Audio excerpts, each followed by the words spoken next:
Deep in the forest, there is a cave no hunter dares to enter. Not even the bravest warriors step near it. The trees around it don't bloom. The air is always cold. Birds go silent when they fly past it. And some nights, when the moon is high and the wind is still, you can hear a voice whispering from beneath the earth. Baba, I should have listened. The elders say is the voice of Princess Anuli, daughter of a great king. A girl so beautiful, even the stars would pause to admire her. But her story is not one of beauty. It's a warning. Anuli was the jewel of the kingdom. Skin like polished bronze, eyes like river stones, and a voice soft as flute wind. From childhood, she was told she was special, chosen, divine. And so she believed it. Princes traveled from distant lands to ask for her hand. Warriors with scars of glory, nobles with riches beyond counting, but Anuli turned them all away. Too fat, too short, too slow, too loud, not enough. Each rejection made her more famous and more feared. Her father, King Obiora, pleaded with her. My child, the crown is heavy when worn alone. Must every suitor be perfect in your eyes? But Anuli only smiled. Let perfection come to me. Anything less is an insult. When the final suitor came, then one evening, a stranger arrived at the palace gates. He wore no gold, no fine robes, only a dark cloak made of forest vines. His face was hidden behind a carved wooden mask shaped like a serpent's head. I am Obulor, he said. I seek the hand of your daughter. The guards laughed. The servants whispered. The king was outraged, but Anuli leaned forward. You wear no gold, you bring no horses, and yet you stand like a prince. What makes you think you are worthy of me? Obulor answered calmly, because I am the only one who does not wish to change you. A silence fell over the court. That night, Anuli said, let him be my husband. The night of truth. After the wedding feast, oddly quiet, strangely cold, Anuli followed her new husband into the forest. Where is your home? She asked. In the place where truth sleeps, he said. They walked for hours, past trees that bent as they passed, past rivers that refused to reflect them. Finally, they reached a cave hidden beneath roots and shadow. Obulor turned. Before you enter, I will show you who I truly am. He removed the mask, and in that moment, the man disappeared.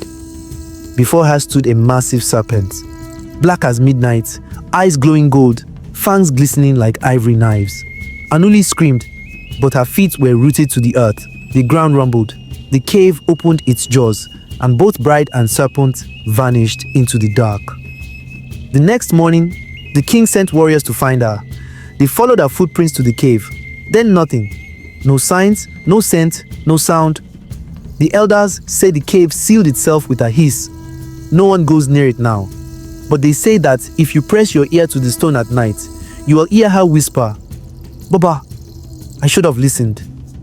I should have chosen love over pride. Years passed.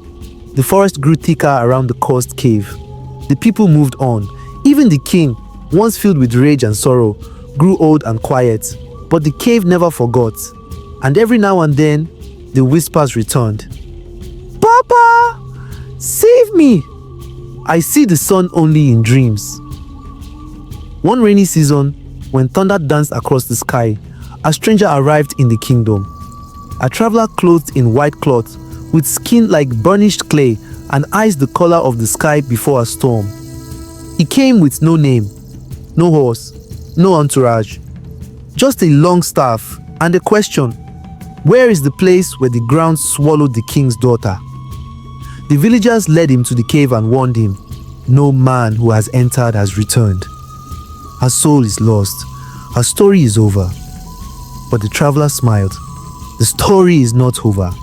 It is only waiting for its ending. Into the cave. That night, he lit a single flame on the end of his staff and stepped into the cave. Inside, the air was thick with silence. The walls wept, water that shimmered like silver. He walked deeper, past twisted roots, past skeletons of beasts, past stone serpents frozen in mid-hiss. Then he saw her. Anuli sat on a rock throne, draped in shadows and sorrow. Her face was pale, her eyes empty. Coiled around her like a crown was Obulor. He had grown larger, colder, darker. Not a husband now, but a warden. The snake hissed, "Leave, man of light! She is mine. She chose me." The earth sealed our bond. But the traveler did not flinch.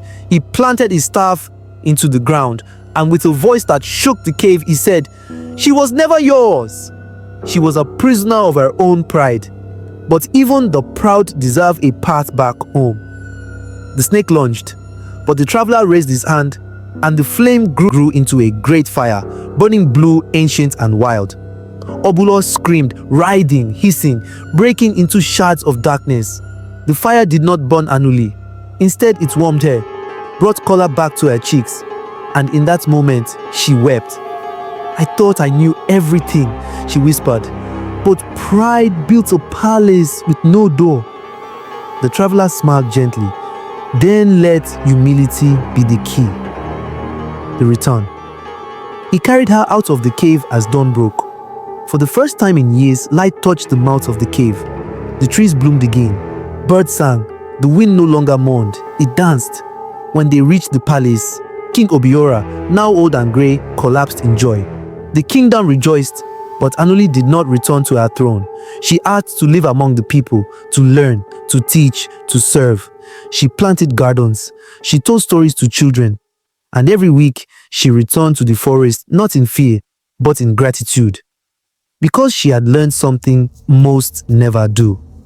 Sometimes, we are not captured by monsters. Sometimes we create them with our own hearts.